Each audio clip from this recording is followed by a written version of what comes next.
very loud song as people come in. Thank you.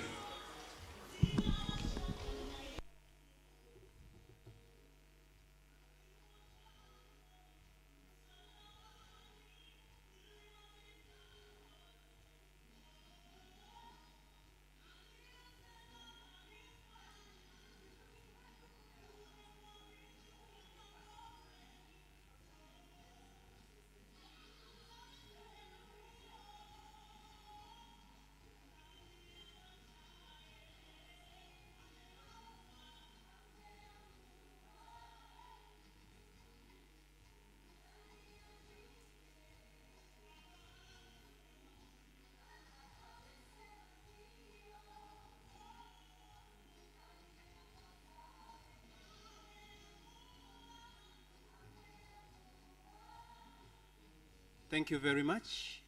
Thank you very much. We have only 2 minutes left to start. And I can see some people are coming in, but they are still sitting at the back. So we want you to come nearer. Please come and occupy the front seats so that we get started. This is a very good discussion that requires all of us, especially our attention, but also our participation and contribution. We are very glad that we have most of the speakers in the house already.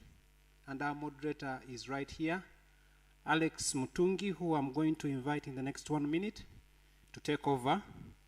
But our side event tonight by BioVision Africa Trust is about the status of mainstreaming agroecology practices in Kenyan counties.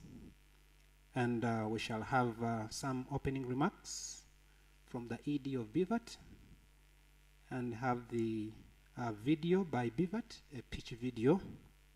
And then there's a study that is going to be presented by Venantia Wambua. She will tell us the title.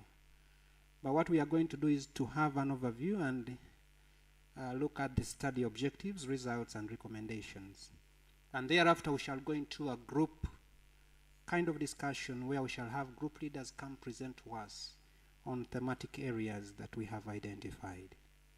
And thereafter have a panel discussion and get home with some action points. So may I invite the moderator, Alex Mutungi, to come and lead us in this side event. Again, please join us at the front. If you have just come in, come and take the seats at the front. Thank you very much. Over to you, Alex. Thank you, Francis. So, good afternoon. Yeah, thank you so much for coming. We really appreciate your presence. My name is Alex Mutungi, and I'm also working with BioVision Africa Trust, attached to a very important, one of the flagship projects or programs or initiatives of BVAT, which is the Ecological Organic Agriculture Initiative. Without much ado, I'm going to welcome the CEO or ED, Executive Director of BioVision Africa Trust, Dr. David Amudavi. Please put your hands together as he comes on the podium. David, who is going to give us some welcoming remarks in the next 5 minutes.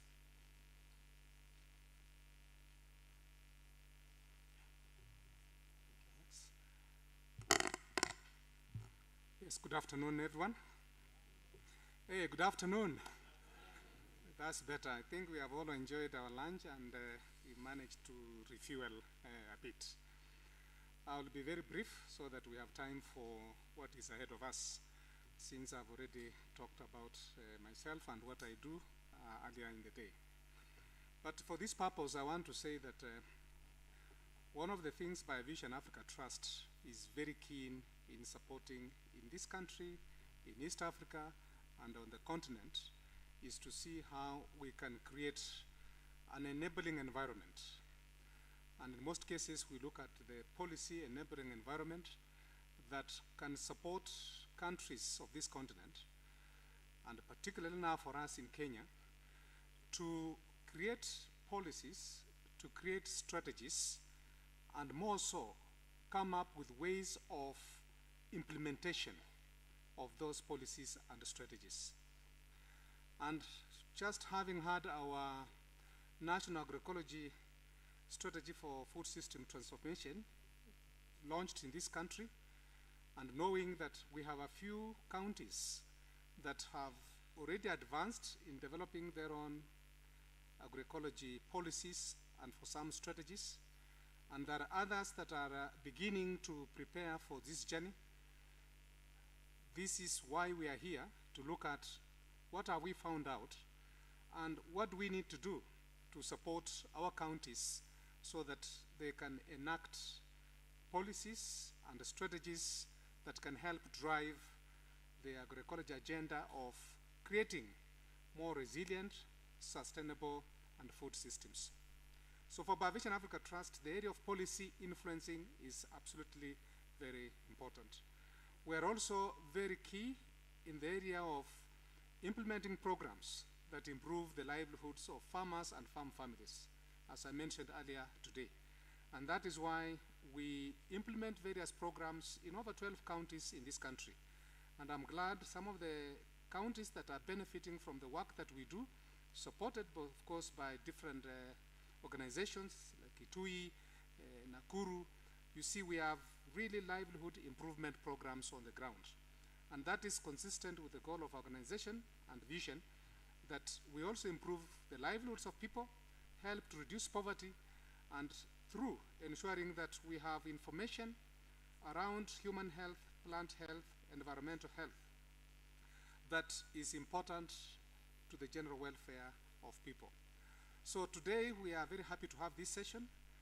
It is not so much about the numbers who are here. I see good numbers are in the room, but we have a great opportunity to look at the findings of the work in the area of policy that is very important to the issue of creating more sustainable, more healthy, more just systems that drive our agriculture and food systems. On that note, I would like to end there and look forward to working with some of you beyond this symposium.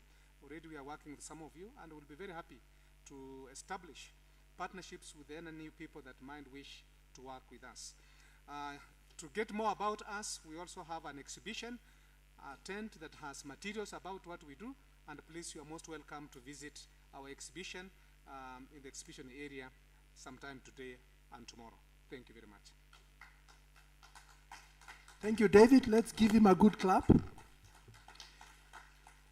So next in our program, I can see some people are coming. Come to the front. We have seats.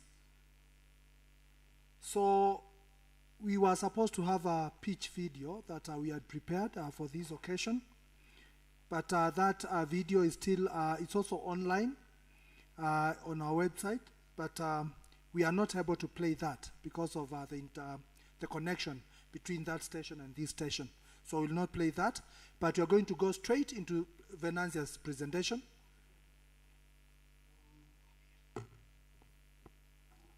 So Venanzia will give us an overview of that report findings.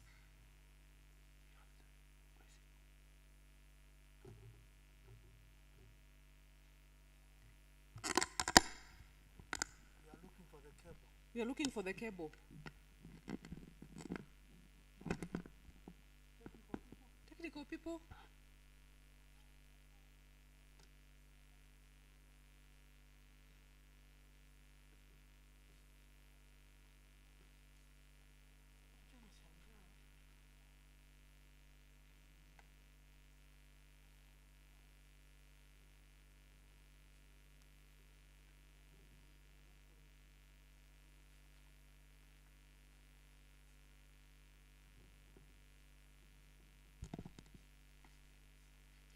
How were people projecting? You know.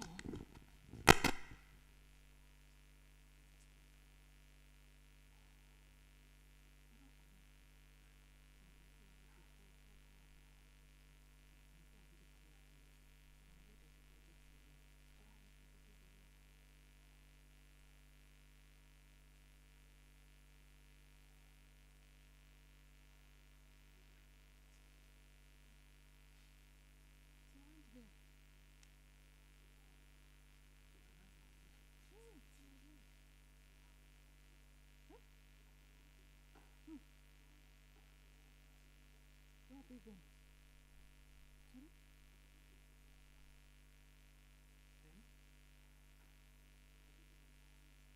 Sorry?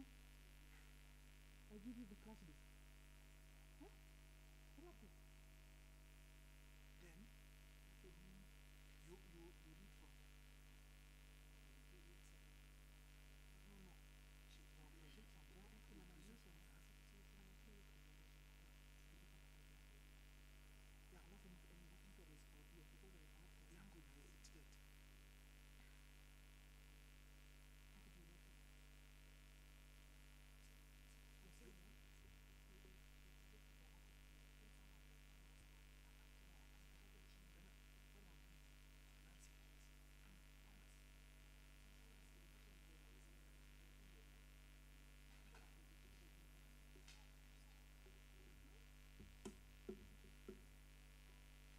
So we are trying to sort the issue. We don't know where the people who are supporting the connection went to, but I think it will be sorted very soon.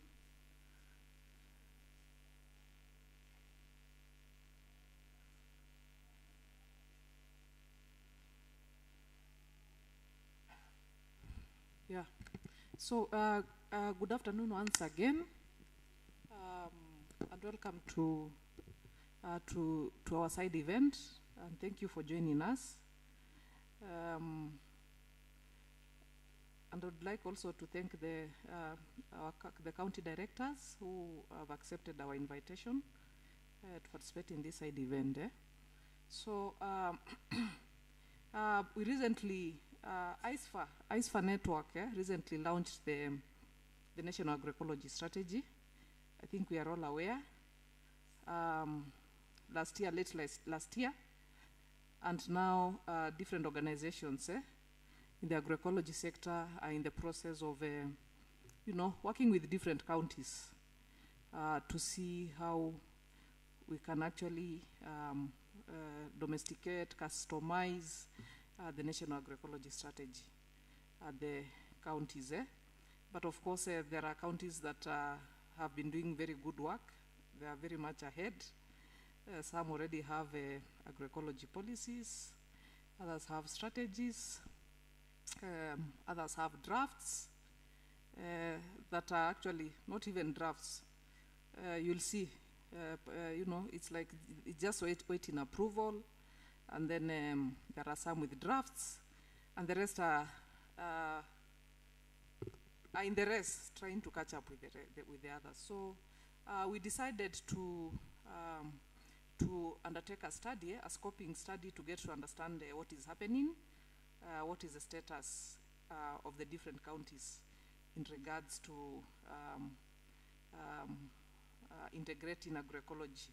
How ready are they to integrate the agroecology strategies within their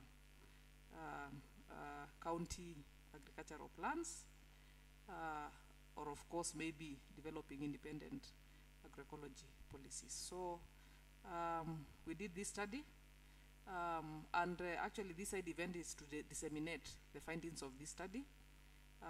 It has been validated by the National Agroecology Strategy Committee, the National Committee, and therefore we called you to this side event so that we can share the study findings, and of course so that we can deliberate together from the at the county level on how we can now cascade the National Agroecology Strategy at that level.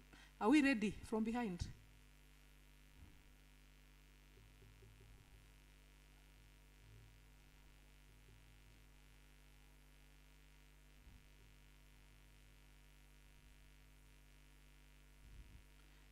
So this study looked at the status and readiness of agroecology policy development in 16 selected counties in Kenya. And we know the challenges that we are facing, especially climate change risks and shocks. And these kind of challenges are bringing forth a reduced agricultural productivity and also environmental degradation and loss of biodiversity. And all these are leading to food insecurity here in Kenya. And according to, according to FAO statistics,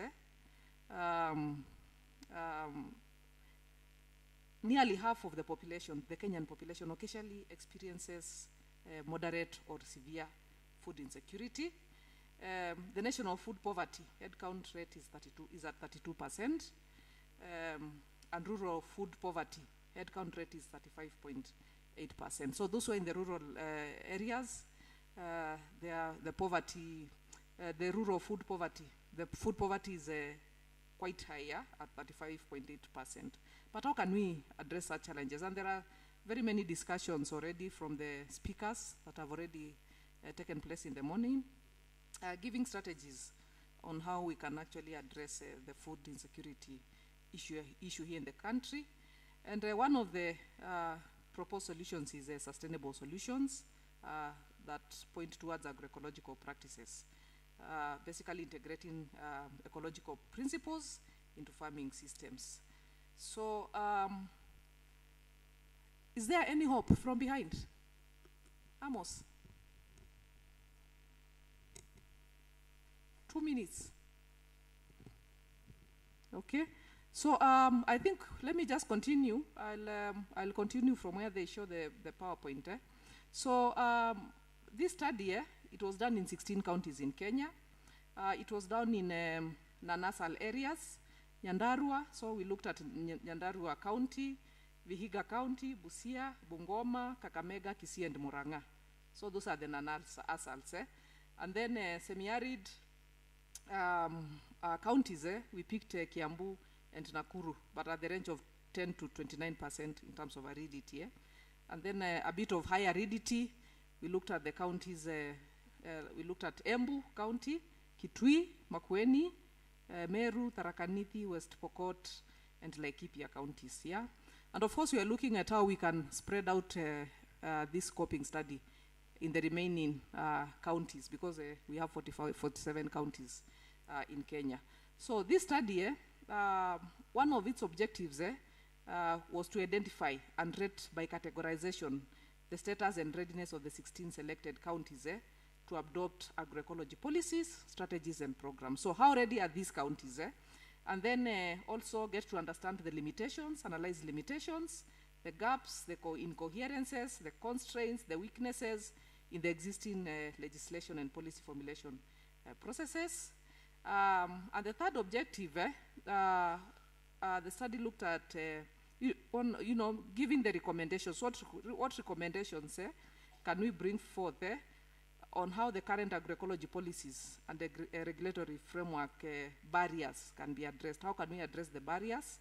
And also share these study findings in the selected counties. So I guess these 16 counties are very lucky to have participated in this study, because they can get to understand what strategies do they put in place to move forward in regards to integrating agroecology strategies, the 13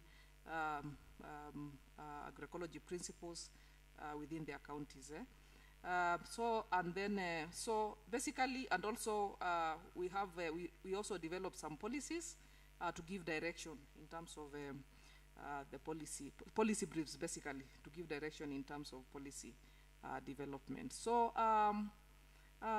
we usually have the tool for agroecology performance evaluation, the TAPE tool, that focuses on the 13 agroecology principles, and this was the main focus in terms of understanding the counties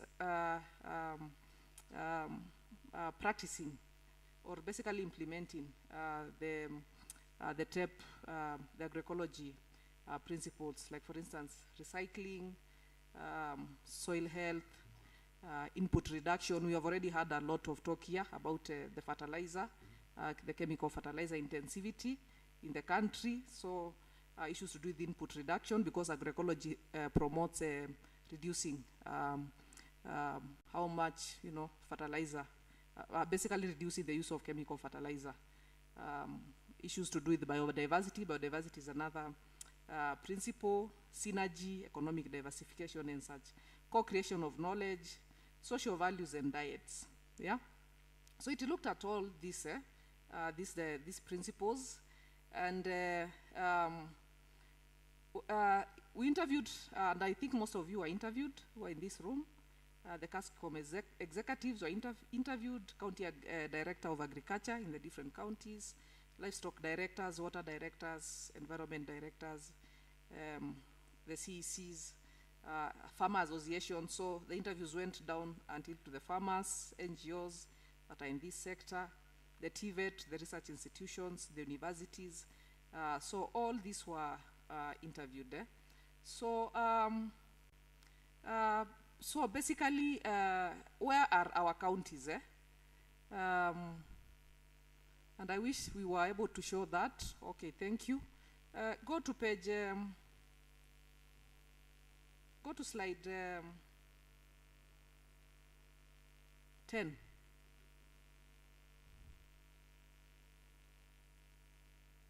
Yeah. So, so in regards to agroecology transition, slide 11,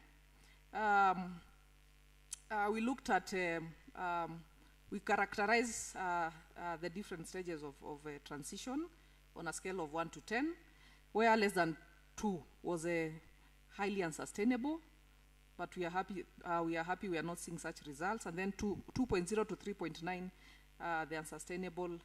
The unsustainable range, 4.0 to 5.9 acceptable. So this is the agroecologyness, that's what we call it.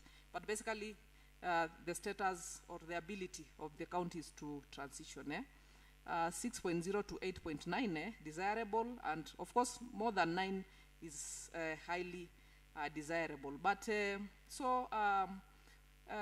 medium potential areas, these are the counties in the medium potential areas. They seem to be having the highest transition levels at 5.0, followed by the high potential areas like the Kiambu, the Murang'a, and such. And then the medium to low potential areas are a bit at 4.68. But the reason is because the counties that are in these regions are of medium potential areas, they suffer less of the extreme climatic vulnerabilities. So they have more stable conditions that benefit them from agroecological practices. When you compare with the high potential areas, the high potential areas, we have a lot of high input farming, and I think you've had a lot of talk about that, like the Western Kenya areas, the Central Kenya areas. So making a shift to agroecology potentially challenging. Next slide, number 12. So this study developed a scale to rate the different the agroecological principles, and as you can see from that from the web, the circular web. The circles you see, or the lines you see inside there, the farther they go out, the stronger we are in terms of adopting agroecology in the counties within the 13 agroecological principles. But when we come inside there, you can see the lines are the lines for the medium low, for medium, and for high are actually concentrated somewhere inside there. Not really that bad, but you can see, and from the lines where they are touching the circles, like for instance, if I can give an example of social value and diet or fairness. Social value and diet, you can see it's very low. The lines are touching like almost the circle at the center.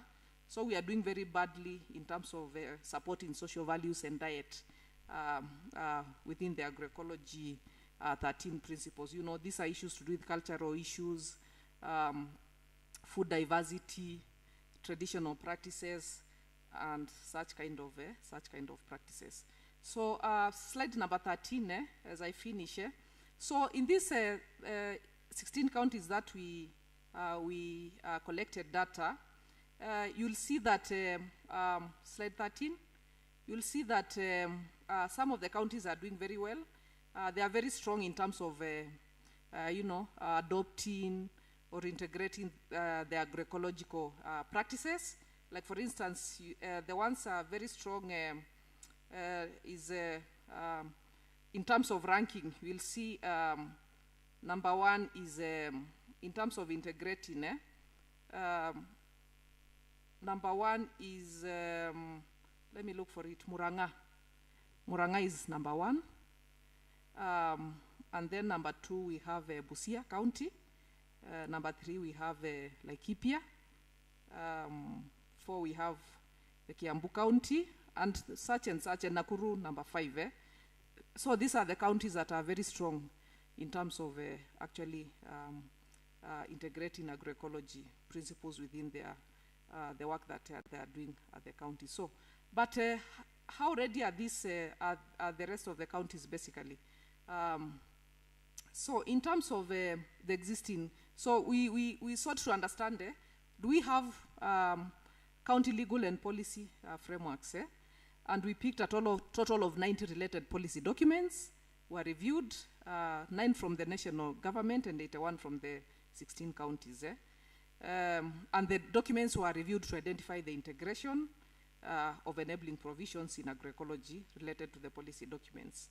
So, so we have some counties that have operational agroecology policies.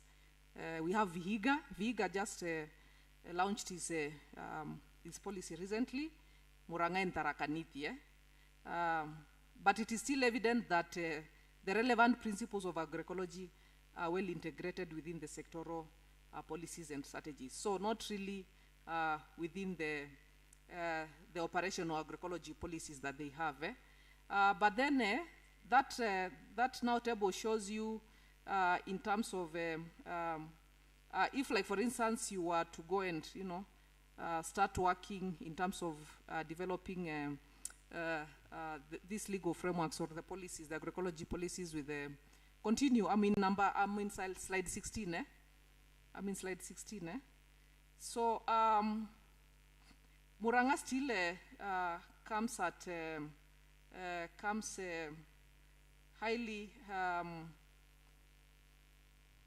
Just go to 17 in the interest of time.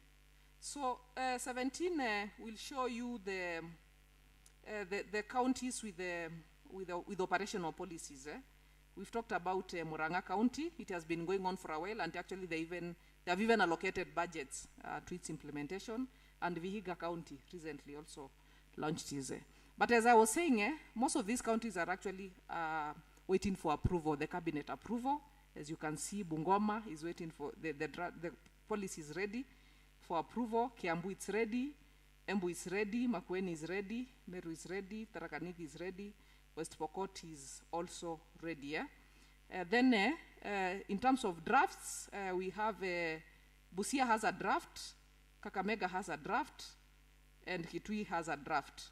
And of course, if the information we are reflecting is not to the true situation on the ground, because things are changing very quickly, you can also let us know when we start the discussions.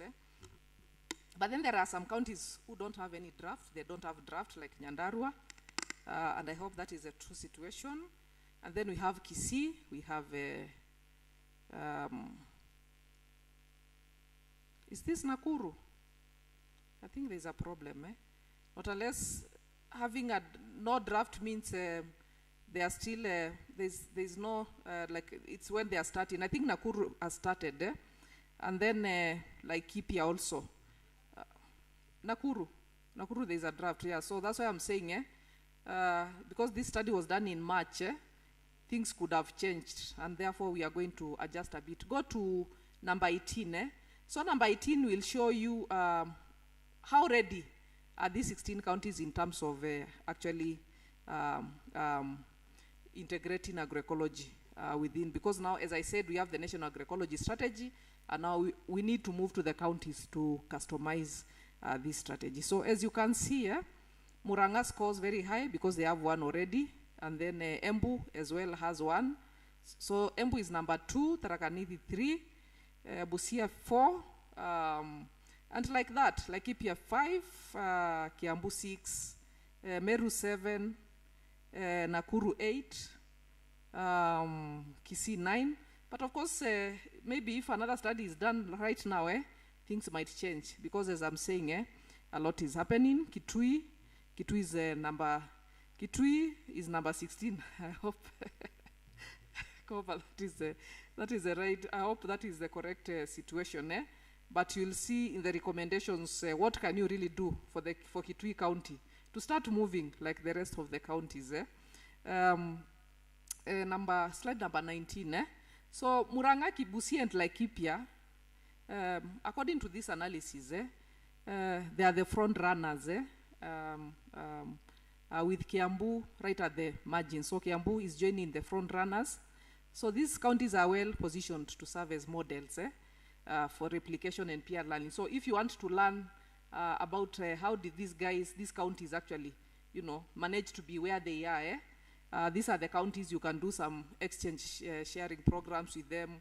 You visit them, you have discussions, you get to understand the process they undertook to be where they are. So Murang'a, and already there's a lot of visits happening, especially in Murang'a County. Murang'a, Busia. So you can visit these counties and get to understand how they became successful, so that you can also, customize or copy their models to your counties. Kiambu as well. So Nakuru, as you can see, requires to maintain that trajectory to join the leading pack. Meru, Bungoma, and Vihiga, they demonstrate commendable agroecology transition and moderate readiness levels. With increased institutional and infrastructural support, they could improve even more. So that is Meru, Bungoma, and Vihiga. So this means if you want to, for the NGOs that are here, if also you want to support some of these counties if you want to work with them basically, some of these counties like Meru, Bungoma, and Vihiga, these are very good entry points, and also Nakuru is an entry point because they're in that process of moving and having agroecology policies or strategies. Kisii and Kitui, with moderate levels of transition and readiness, they'll require further deepening to leapfrog. So Kisii and Kitui, these are also counties that you can work with so that they can start the process. Nyandarua, Makueni, Kakamega, and West Pokot, they likely rely on grassroots efforts or local innovations, making these counties natural innovators. And they require institutionalization of these efforts to improve. Lastly, Tharaka Nithi and Embu, according to this study, this is a category with underutilized potential. But I think you saw Embu, they have a policy, but they have underutilized potential, and targeted interventions can easily, rapidly accelerate their progress. So it means maybe they have, but they are really not implementing the policies that they have.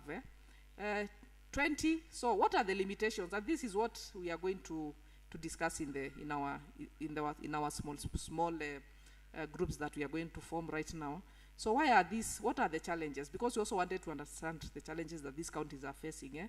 One of them is underdeveloped market infrastructure, where there is little investment in agroecology market infrastructure at the county level, and that is the reality.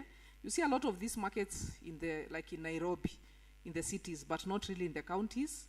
And there's a big challenge. And I'm happy we have the county officials with us here. There's a big challenge, especially in allocation of physical spaces dedicated for selling agroecology products in the agricultural markets. So you'll find the agricultural markets are occupied by conventional produce, not really agroecological products. And of course, lack of incentives, business incentives to promote agroecology. So those are some of the challenges. So we have underdeveloped markets at the county level, but what are the opportunities are we looking at? We are looking at increasing demand for agroecology products. The demand is there, but then we need to move forward and set up the market infrastructures so that at the county level, the consumers can enjoy healthy consumption. there are also opportunities because we have strong networks of farmer groups, and you have seen them in this symposium. These are opportunities. And there's a strong ICT base in Kenya, the WhatsApp, ETC, Facebook, the social media platforms, and such, that we can leverage in terms of developing the markets, the market infrastructure. Slide 21, low financial allocation, and you'll see in one of the group discussions, low financial allocation will be discussed. So why are we having low financial allocation? There is a lot of biasness and support and investment in the conventional agriculture by national strategies. So limiting investment in the agroecology sector. The Kenya's Vision 2030, the Agriculture Transformation and Growth Strategy, and the National Fertilizer Subsidy Program. You see, these ones, they focus on increasing agricultural productivity and production by enhancing access and availability of fertilizers and hybrid seeds. So we are focusing, according to the Kenya Vision 2030, we are focusing on fertilizer, the chemical fertilizer, intensifying, and also intensifying the hybrid seeds, and therefore neglecting anything to do with agroecology. But what are the opportunities here? We can leverage on local innovations, the international drive for sustainable production systems, and the strong ICT base in Kenya. So another challenge we are having is weak environmental tracking systems, and you'll also see that in the discussion. So the tracking is very weak, and I wish we had the CADIP officer here. In terms of even like tracking and reporting data on I'm on slide 22, the study shows that we are not tracking, like for instance, the organic matter, soil fertility aspects, soil erosion rates, biodiversity changes, water quality. The counties, we are not having that ability to track those components. And this hinders the adoption of agroecology because you cannot monitor and evaluate the benefits and the impacts of agroecology practices. And of course, this also limits the opportunity of exposing the negative impacts of conventional farming practices, but like what now we had with Professor Witty here in the morning when he was doing his remarks about the carbon, the soil carbon, which has even disappeared in some of these areas in Kenya. But what opportunities are we looking at and that we can discuss and expound in this forum? The citizen participatory research and community monitoring. This can be done. This is one of the opportunities that we can leverage. And also we can leverage on availability of several open access platforms, like the Global Biodiversity Information Facility, the data observation network for Earth, and such kind of platforms, and also ICT basically as well, to support in terms of collecting data at the county level. Inadequacy in extension services. I'm on slide 22 as I finish. We all know that the extension services, one, we have low number of public extension agents at the county level, and also most of the staff are aging as well. I'm on slide 22.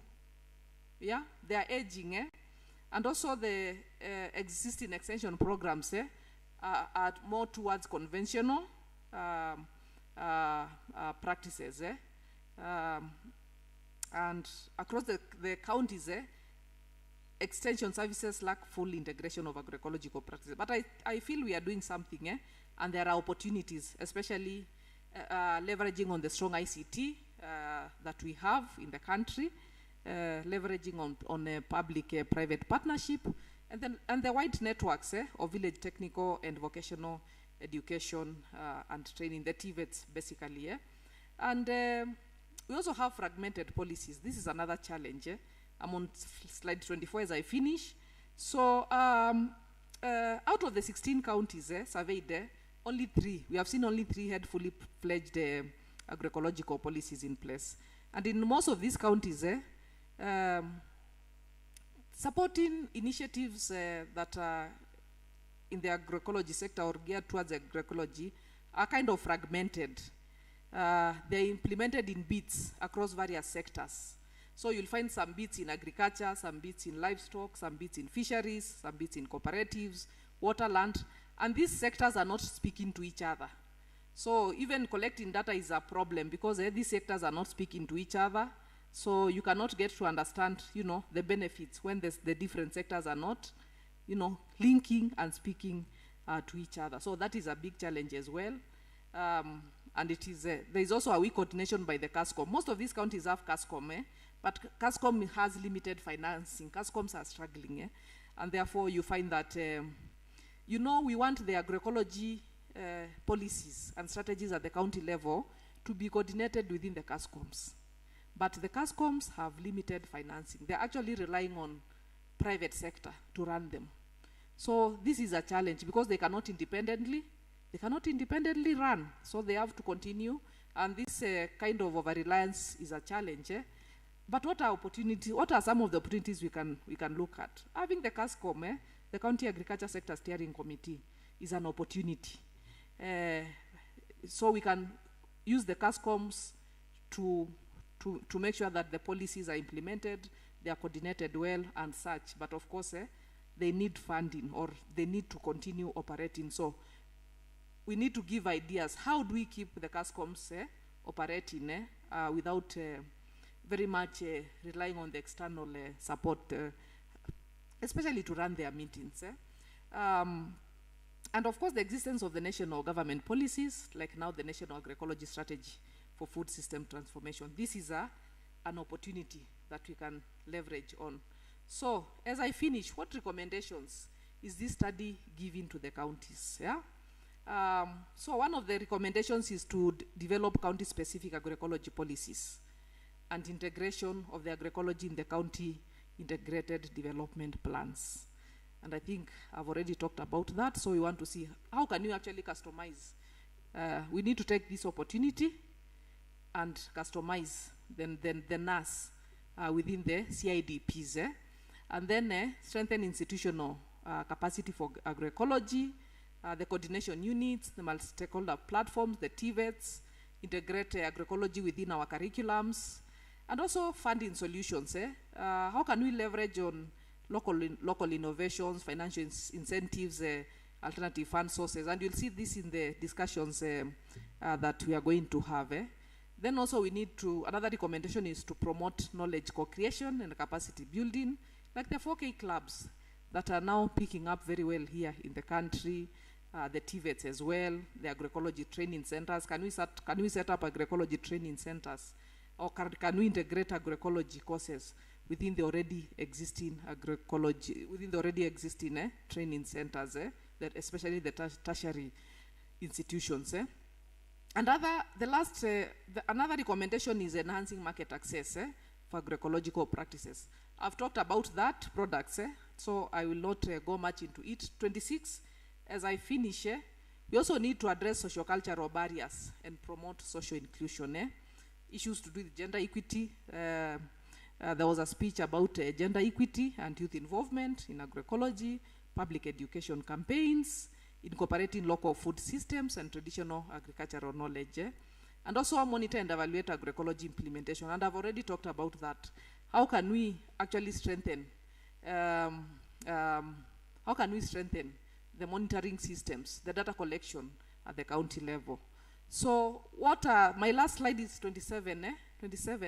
So the general policy inhibitors that this study is speaking, there is lack of national coordinated policy development for frameworks for the counties. So these counties, they're having different views and scope of agroecology policies across them. Like Murang'a the policy emphasizes on market access and agribusiness, while in Viga, it focuses more on indigenous knowledge and community-led sustainable farming practices. So they are kind of different. They are not having coordinated policy development. There is no coordinated policy framework or a framework that guides them. But now I would imagine the NAS. The NAS is actually developing a framework that will support in terms of coordinating and guiding the counties that are yet to start this journey. Then there's limited financial support. This one we know, all of us. This is a challenge. contradicting national programs. So these national programs, I've already talked about them, like the National Fertilizer Subsidy Program. This is a contradicting program that is slowing our efforts towards transitioning to agroecology. Weak coordination by the CASCOMs. CASCOMs don't have funds. They rely on funding from other partners. Fragmented policies across the various sectors. So the various sectors are not speaking to each other. And that is what we are saying. This is a policy barrier. They focus also a lot on commercialization. We have talked about that. Commercializing the strategies and the policies with focus on opening more land using heavy machineries, using the chemical fertilizers. And the last one, the extension officers. The extension officers are oriented towards conventional agriculture. And this is a policy inhibitor. So how can we address these policy inhibitors so that we can strengthen our presence, so that we can strengthen agroecology mainstreaming within within the counties that we are working with. So my last slide, that is my last slide, and thank you very much. Back to you, moderator. Thank you. Let's be kind and give a clap. That was a very seminal presentation and a very good study. The counties will be playing a very crucial role in our sustainability of our food systems in the future. And I'm hoping that Venantia, the counties that are here, we are not preaching to the converted. I hope that those that are waiting inspiration are also here. So it will be very important for those to also see and hear what the rest are doing. I know the officials, the county officials are itching with questions that they want to raise from the report, but not yet. We are not going to dive into Q&A right now, but move into groups, then come back after the group presentations, then we are going to ask some questions and you'll get some answers. So we have, I know we are behind schedule, and we are going to move into 5 groups, 15 minutes. So the groups are going to be at that corner, this corner, at the back, and in the middle. 5 groups. And you are going to rotate, ensure that you rotate to as many groups as possible. So we have 15 minutes. If you can be in a group for 3 minutes, then move to the next group, contribute, then it will be very helpful. So let's ensure that we move into the groups. So we have group 1, which will be led by Chris Rwanda. Chris, you can raise your hand for people to see you, and it will be on knowledge management and dissemination in agroecology. You will be right at his corner. Then we have a group that will be led by Venantia. You have seen Venantia. And it's about evidence-based impact documentation and efficacy. And the third group will be on management of public-private partnerships for agroecology adoption. And it's with Amos Meme. Amos is right there. We have our 4th group, strengthening youths, women, and farmers in key agroecological sectors. Caroline will be heading that group. Caroline is right at the middle, so that group can be there. And the last but not least, designing and financing agroecology, we have Fred. Fred will be leading that group. So please, without wasting time, let's move into the groups. Our time starts now. We are back in 15 minutes. Thank you.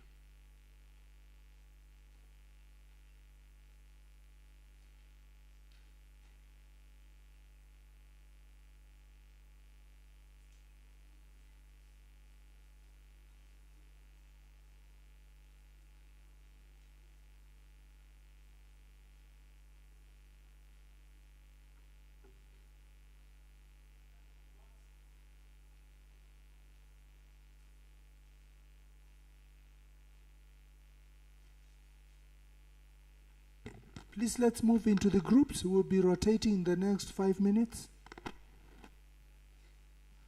So once I say rotate, I'll be glad to see people moving to the next group.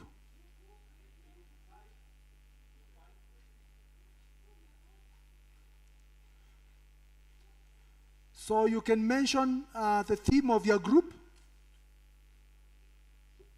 for you to attract. Group 2 is about, Venantia is with evidence-based impact documentation and efficacy. Partnerships is with Amos. Amos, where are you? All right, partnerships is at the exit right there. Financing agroecology is right here. Strengthening women, Caro is there at the middle. And at the back right, we have Chris, who is with knowledge management and dissemination.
Let's start engaging. We rotate in 3 minutes, not 5. Time is running.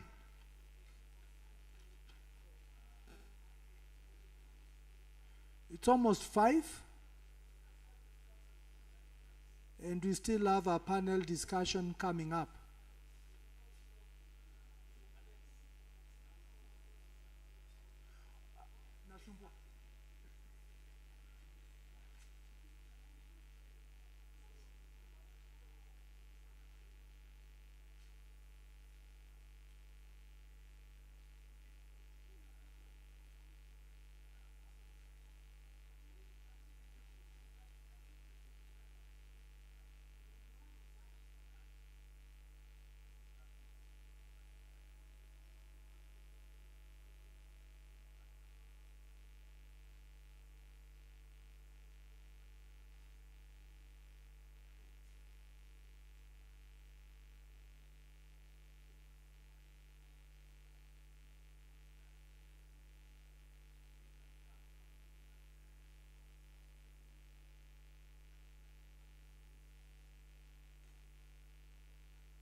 Biscuit.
Decentralizing this kind of platform that may make that great.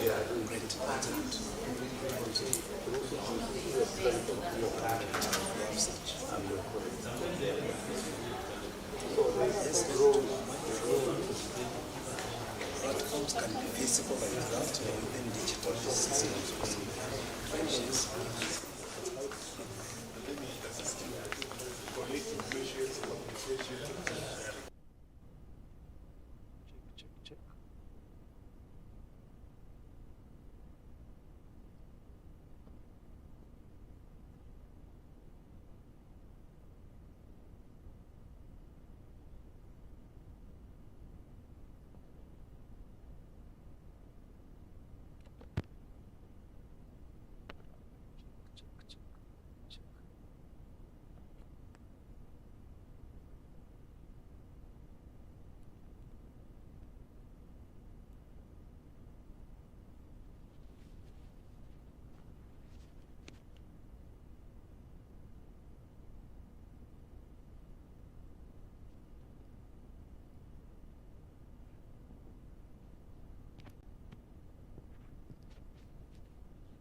Let's have the first rotation, please.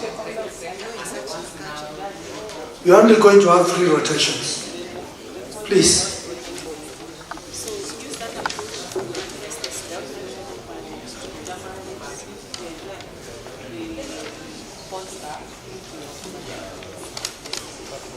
Display someone somewhere. Let's make the first rotation. We're only going to have 3.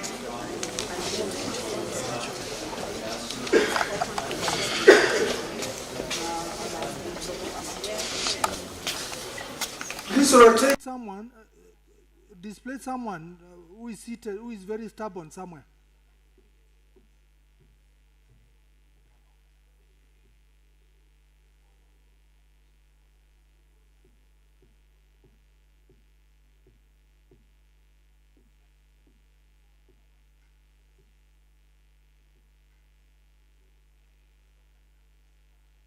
Are you afraid of these groups at the front?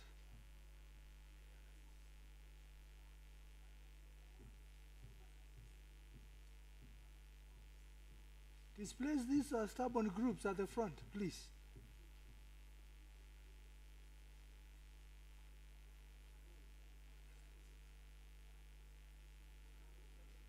I need to see people here.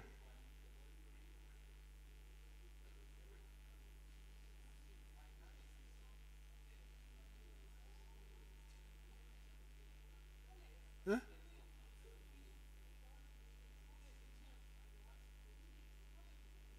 Oh.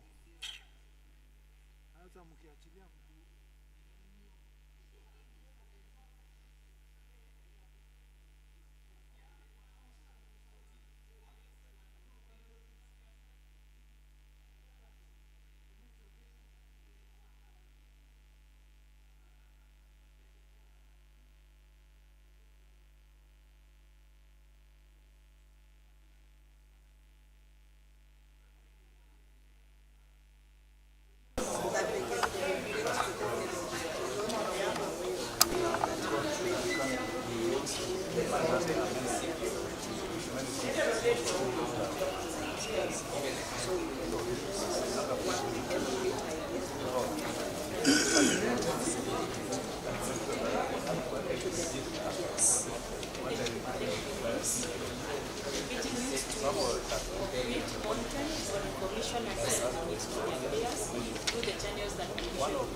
Put it in a meeting and then perform it.